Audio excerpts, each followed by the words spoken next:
বাঁকুড়ায় ওভারলোড বালির গাড়ি আটকাতে পথে নামলেন সভাধিপতি।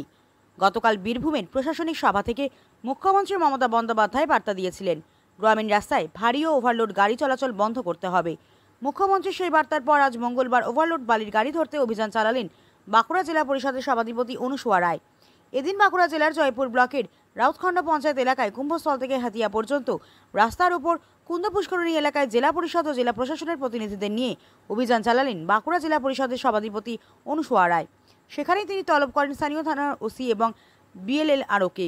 সভাধিপতি বলেন, গতকালই মুখ্যমন্ত্রী মমতা বন্দ্যোপাধ্যায় বীরভূমের প্রশাসনিক সভা থেকে কড়া বার্তা দিয়েছেন গ্রামীণ রাস্তায় ভারী ওভারলোড গাড়ি চলাচল বন্ধ করতে। তারপরেও কেন চলছে এই ধরনের বালি পরিবহন? সভাধিপতির অভিযোগ, বালির স্টক থেকে প্রায় 3 কিলোমিটার দূরে বালির গাড়ি ওজন হয়। এই 3 কিলোমিটার রাস্তা ওভারলোড গাড়ি যাতায়াতের ফলে রাস্তার অবস্থা বেহাল হচ্ছে। তিনি আরও অভিযোগ করেন, ওজন মেশিনের জায়গাতেও দুর্নীতির অভিযোগ রয়েছে। অতিরিক্ত বালি খালি করে বিনা চালানে বিক্রিরও অভিযোগ উঠে আসছে। তবু প্রশ্ন প্রশাসনের ভূমিকায়। বালি মাফিয়া ও প্রশাসনের যোগসাজশের অভিযোগ করে ক্ষুব্ধ গ্রামবাসীরা ক্ষোভ উগড়ে দিয়ে জানান, স্কুল চলাকালীন সময় এই বিশাল আকৃতির বালির গাড়ি যাতায়াতে ছাত্রছাত্রীদের রাস্তা পার হতে সমস্যা হয়। কাদা ও গর্তে ভর্তি রাস্তার বেহাল অবস্থার জন্য এই ওভারলোড গাড়িকেই দায়ী করছেন তারা। যদিও BLLRO নিজের দোষ রাখতে সাফ জানিয়ে দেন, এই বিষয়গুলি নাকি দেখার দায়িত্ব মূলত স্থানীয় পঞ্চায়েতের। অন্যদিকে বিজেপির কটাক্ষ করে বলেছে, সভাধিপতি অনুসুয়া রায় এই ব্যবসা থেকে আর্থিক ফাঁক পাচ্ছেন না বলেই হয়তো এবার অভিযান চালাতে বাধ্য হয়েছেন।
এগুলো সব বাইরের গাড়ি, একটা চালানো এক ট্রিপই করতে পারবে, এর বেশি ম্যাডাম পারবে।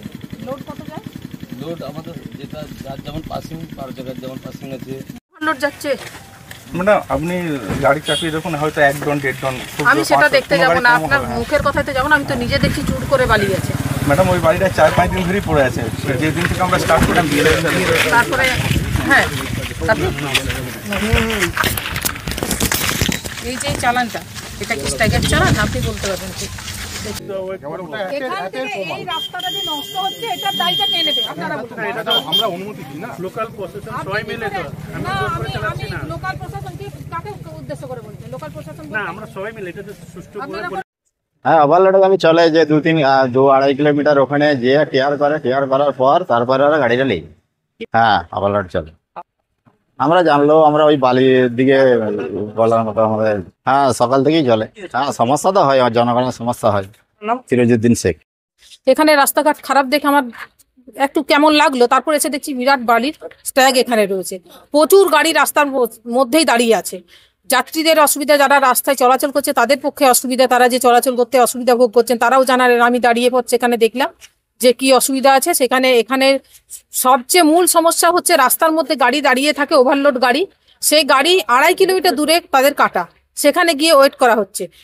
ওখানে গিয়ে ওয়েট করার পর মালটা হয়তো কাটিং হচ্ছে যে ঠিক ওয়েটটা নেওয়ার জন্য 750 CFT, কিন্তু এই যে 2.5 কিলোমিটার যাচ্ছে, সেই 2.5 কিলোমিটার যে রাস্তাটা আমার ড্যামেজ হচ্ছে, এটা তো আমাদের ক্ষতি।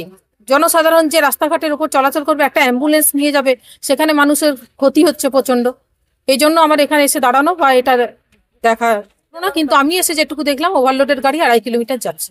হ্যাঁ, আমি বলেছি যেগুলো ওভারলোড আছে সেগুলো যেন সিজ করা হয়। প্রশাসনিক ব্যবস্থা আমাদের নিতে হবে, না নিলে এরকম মানে চরম দুরবস্থা আসবে, আমাদের রাস্তাঘাটগুলো খারাপ হবে, এলাকার মানুষের দুর্ঘটনার কবলে পড়বেন। হ্যাঁ, এটা লোকাল প্রশাসন এবার সবাই মিলে আলোচনা করে যে নিশ্চিত আমরা অ্যাডমিনিস্ট্রেশনে আছি, লোকাল প্রশাসন যতক্ষণ না দিচ্ছে আমরা করতে পারি না, কারণ লোকাল প্রশাসন সবকিছুই জানেন।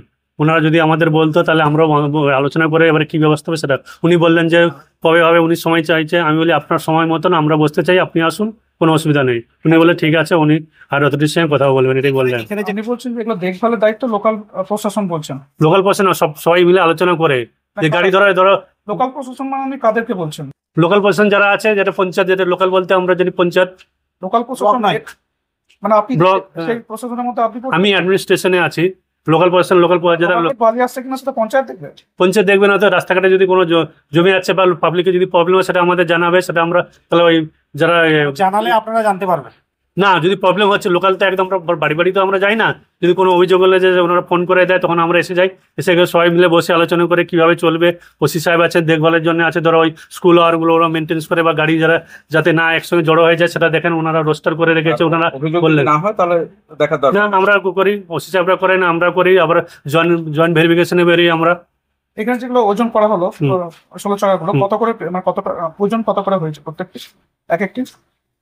ওই ধরো 48 হয়ে গেছে, যারা 50 ঠিকই আছে, একটা একটু বেশি আছে, সেগুলো 52-53 আছে, বেশি আছে। যেটা বেশি আছে সেটা কি? সেটা ওটা নামানো হয়, ওটা এক্সট্রা নামিয়ে দিয়ে এবারে তো ওয়েব চালান দেওয়া হয়, তার যেটা চালান নিয়ে এসছে আর ওয়েব চালান করেই আমরা পার করি। মাননীয় জেলা সভাধিপতি রাউতখণ্ড, জয়পুর ব্লকের রাউতখণ্ড এলাকায় গিয়েছিলেন বালির গাড়ি পরিদর্শন করতে। বর্ষাকাল, ভাগবাটোয়ারা কম পেয়েছেন, ঠিক মতন পয়সা পৌঁছায়নি, তাই দিদি আজকে রাস্তায় নেমে, রাস্তা খারাপ হচ্ছে তো দিদিকে আমি অনুরোধ করছি, শুধুমাত্র রাউতখণ্ড কেন, সারা বাঁকুড়া জেলাতে যেভাবে বালির ওভারলোডিং গাড়ি চলছে, অবৈধ বালি চলছে, আপনি কি এতদিন জানতেন না? না জেনেও চুপচাপ ছিলেন? ভাগবাটোয়ারা ঠিক ছিল, এখন ভাগবাটোয়ারার অসুবিধা হয়েছে, তাই মানুষের কথা বলে রাস্তায় নামতে যাচ্ছেন। পশ্চিমবাংলায় সারা রাস্তা, গ্রাম বাংলার রাস্তা ভেঙে পড়ে আছে, আপনাদের সেদিকে ধ্যান নেই। ধ্যান আছে বালির গাড়িগুলোর পয়সা আসেনি, তাই আজকে বালি পরিদর্শনে গিয়েছিলেন, বালির পাহাড় দেখতে গিয়েছিলেন।